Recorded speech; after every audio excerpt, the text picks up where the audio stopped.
Imagínate esto, te casas con una mujer, pero en la mañana siguiente al despertar, descubres que no es ella, es su hermana. Y tu suegro te dice, bueno, aquí en este pueblo esa es la costumbre, cásate también con la otra y ya está. Suena una pesadilla, ¿verdad? Pues eso no es una película de terror, es una historia real en la Biblia. Y hoy vamos a hablar de ese matrimonio tan extraño entre Jacob, Lea y Raquel. Pero no solo para contar el chisme, sino para descubrir qué diablos estaba haciendo Dios ahí. Porque créeme, la historia de hoy es más profunda de lo que parece. Y al final tendremos una oración muy especial. Así que quédate hasta el final. Vamos a ser honestos. Cuando leemos el Antiguo Testamento, a veces nos topamos con historias que nos hacen rascarnos la cabeza. Historias que si no las entendemos bien, pueden hacernos dudar de lo que creemos. Y una de las más complicadas es esta: la poligamia, especialmente en la vida de personas que la Biblia llama héroes de la fe. Hoy nos metemos de lleno en la vida de Jacob, el nieto de Abraham, el hijo de Isaac, un tipo que tuvo un encuentro cara a cara con Dios, pero también un tipo que tuvo una vida familiar complicada, muy complicada. Vamos a desmenuzar cómo fue que terminó casado con dos hermanas, Lea y Raquel.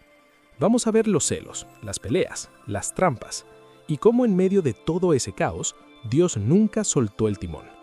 Esto no es solo una clase de historia bíblica, esto es un espejo para nuestras propias vidas, para nuestros matrimonios, para nuestras frustraciones y para entender que aunque nosotros metamos la pata, Dios sigue escribiendo derechos sobre líneas torcidas.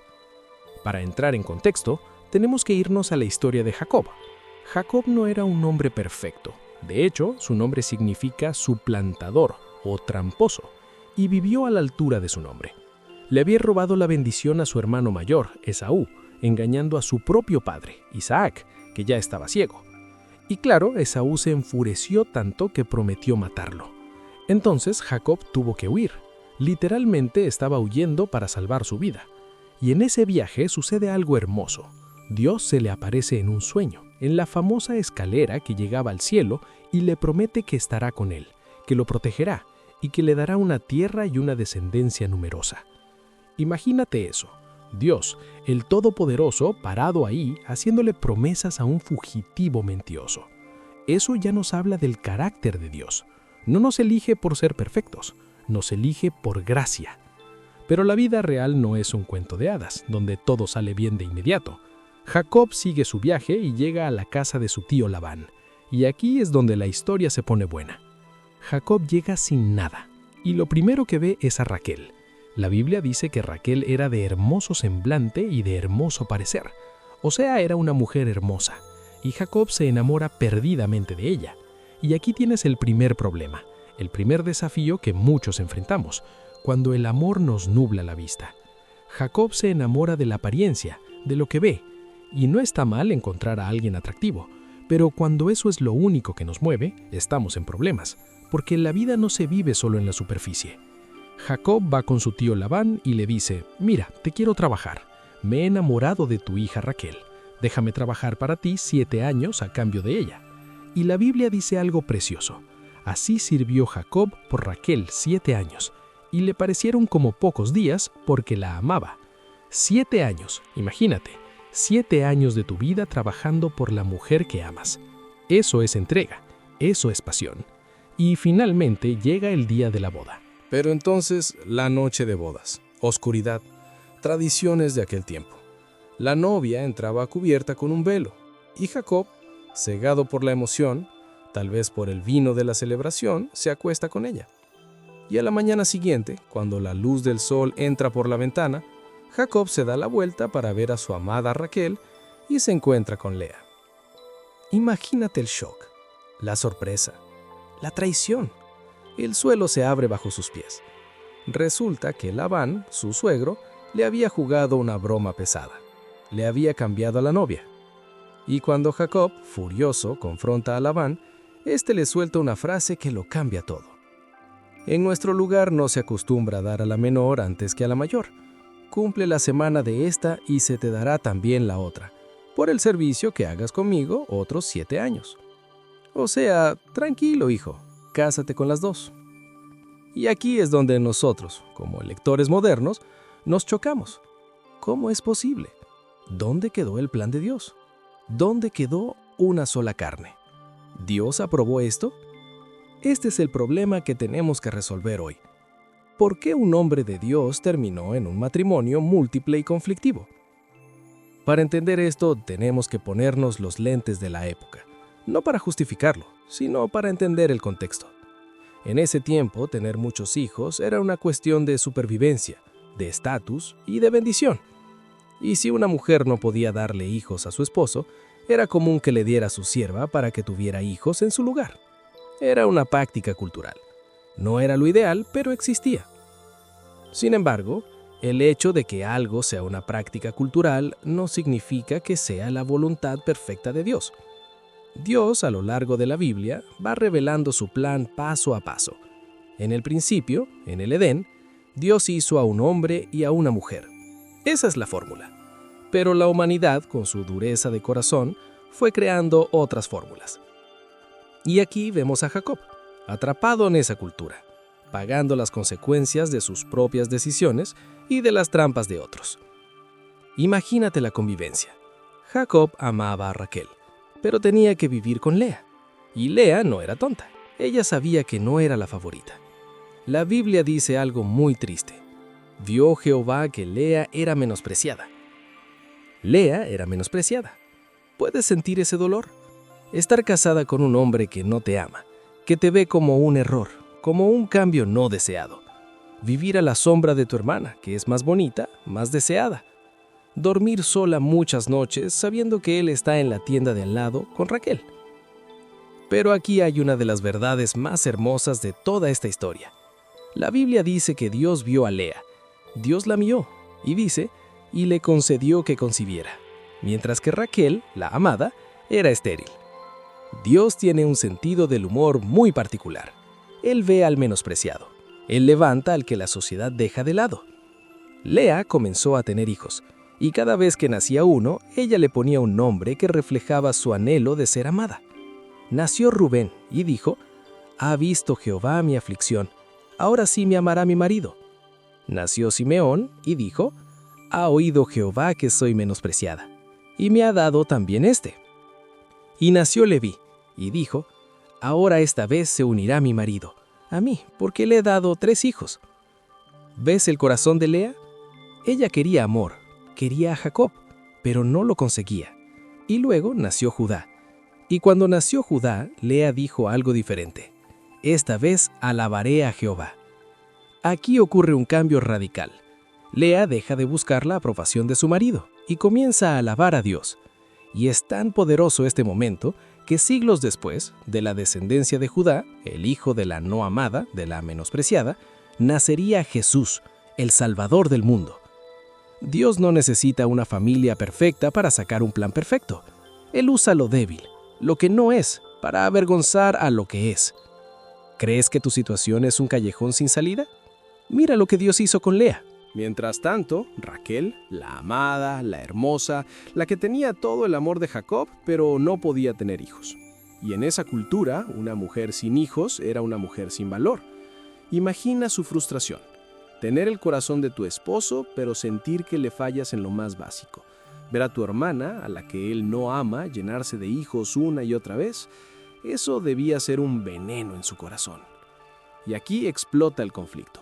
La Biblia dice que Raquel tuvo celos de su hermana y le dijo a Jacob, «Dame hijos, o si no, me muero».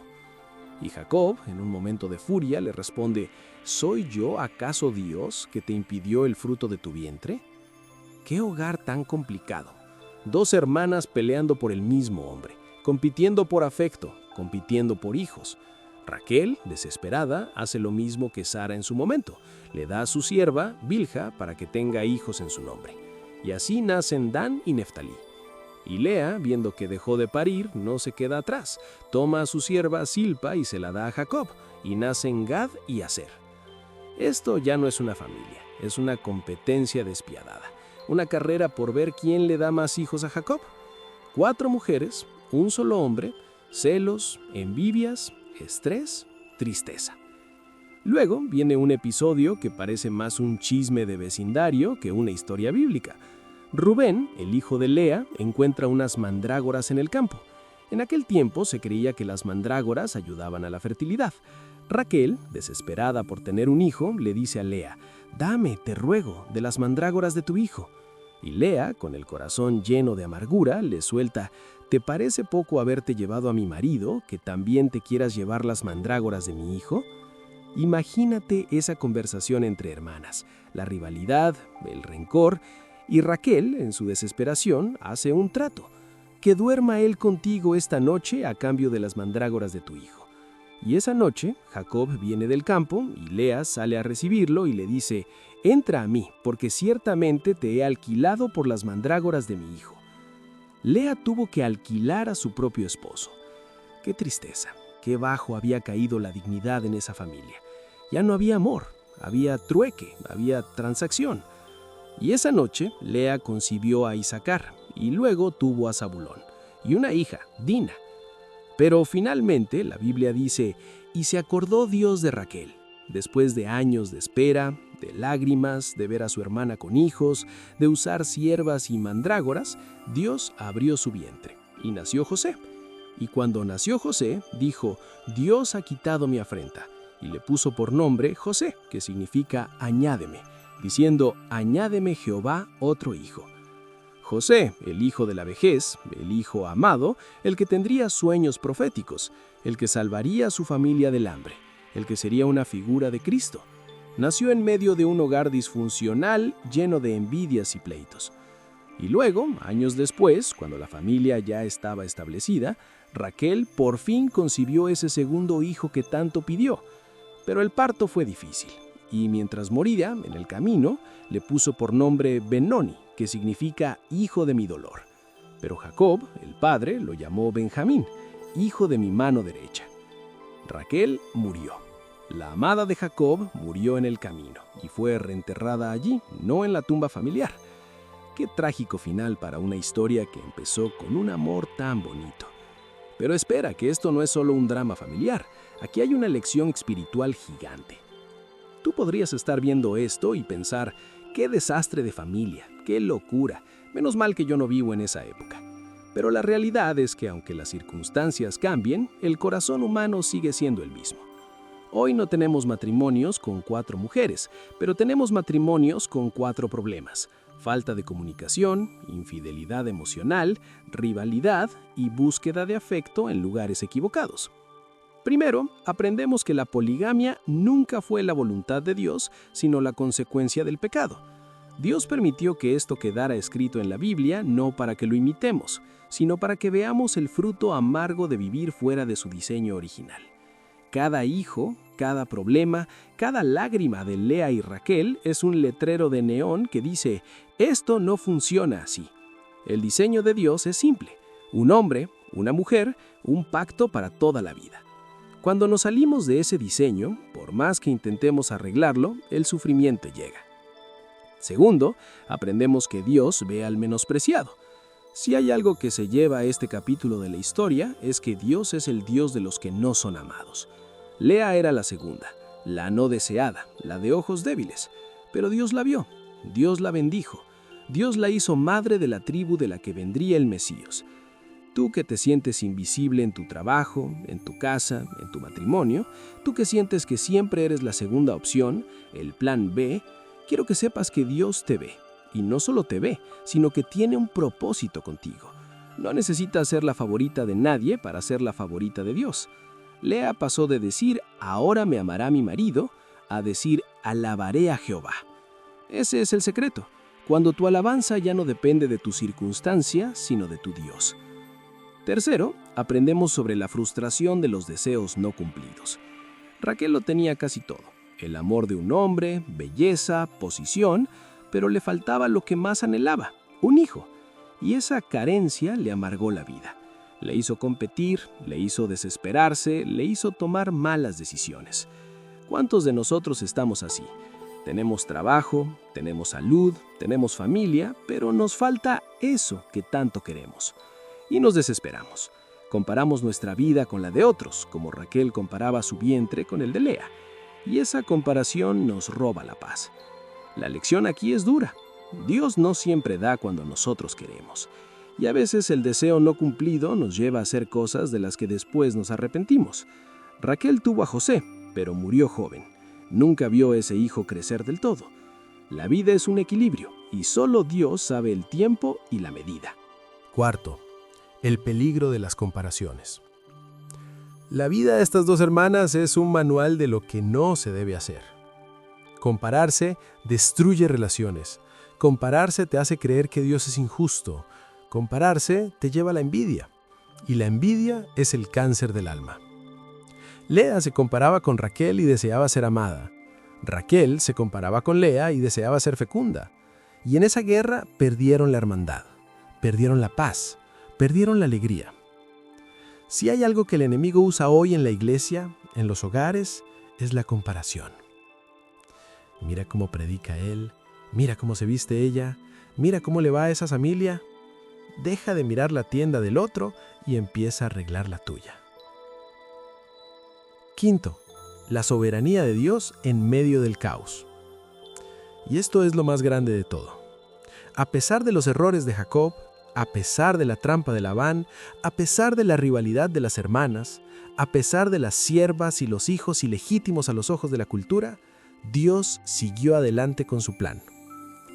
De esta familia tan disfuncional, tan rota, tan llena de pleitos, salieron las 12 tribus de Israel. De Judá, el hijo de la menospreciada Lea, salió el león de la tribu de Judá, Jesucristo. De José, el hijo de la amada Raquel, salió el que salvaría a Egipto y a su propia familia. Dios no necesita un escenario perfecto para hacer su obra.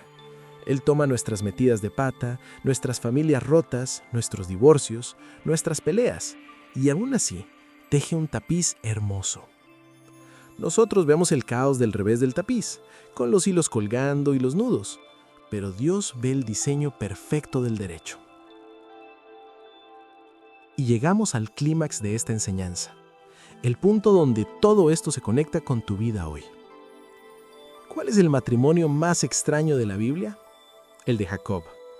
Pero el matrimonio más extraño de la historia de la humanidad es el que tú y yo tenemos con Dios.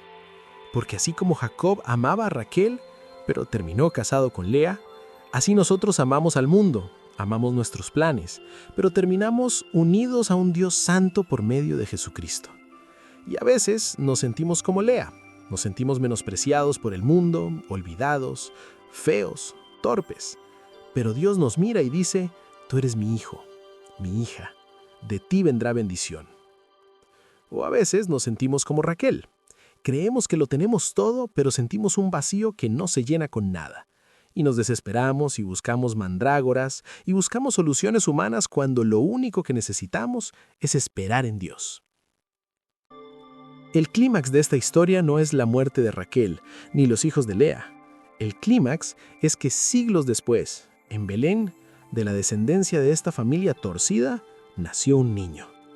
Un niño que no vino a ser servido, sino a servir. Un niño que vino a dar su vida en rescate por muchos. Ese niño, Jesús, es el único que puede sanar las familias rotas. El único que puede quitar la envidia del corazón. El único que puede hacer que el menospreciado se sienta amado y que el vacío se llene de sentido. Jesús miró a la samaritana, que había tenido 5 maridos, y le ofreció agua viva.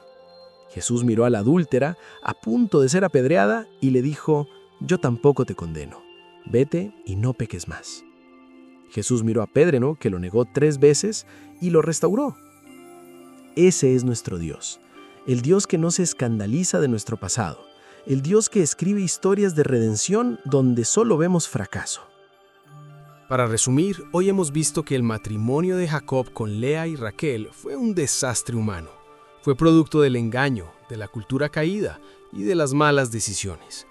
Pero también vimos que Dios, en su infinita sabiduría y misericordia, usó ese desastre para construir la nación de Israel y para traer al Salvador.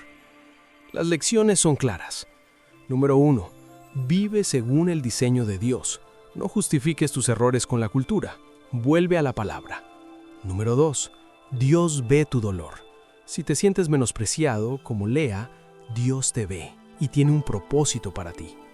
Número 3. No te desesperes. Si estás esperando algo, como Raquel, no busques mandrágoras, busca a Dios. Él sabe el tiempo perfecto.